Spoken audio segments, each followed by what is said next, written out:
mong cần yong cu ngao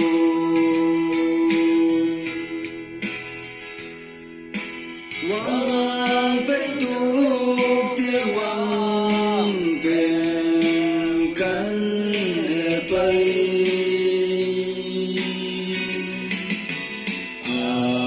chu tay lang se nang te hai fa Hello guys. nang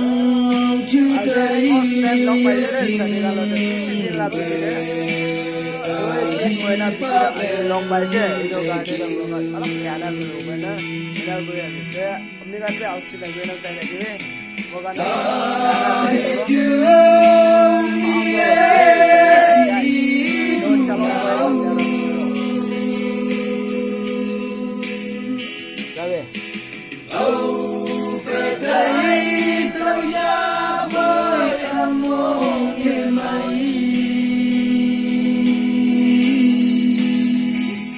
long time busy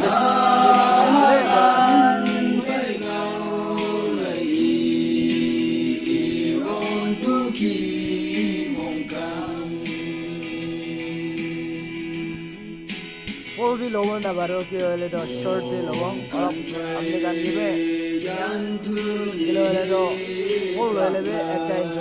nah mana itu kan short short ini ada kayak itu deh gue ada thank you